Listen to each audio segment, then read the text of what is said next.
Mr. Coots, as far as how important a role does the possibility of punishment play in a good anti-fraud program? I mean, we've kind of danced around that, but a strong punishment program has to be, it has to be out there.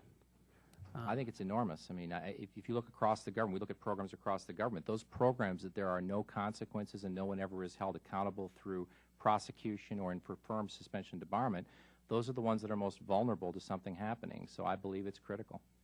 What steps would you take to ensure that only qualified applicants, I mean, beyond what some of the things we've already talked about? Well, I think that the Internet search... Being firm. Yeah, I think the Internet searches we're talking about, as the chairwoman said, I mean, if you did it for all several thousand here, that's an achievable thing. They take several minutes, and it may not catch everything, but certain obvious indicators would come out.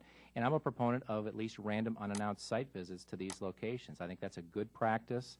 I think that our experience is when you show up unannounced, you get a very different view than when you tell them you're coming. So those would be my two primary prevention techniques here. And you may have already answered this, but given your background, how would you rate the SBA's aggressiveness in, in suspending federal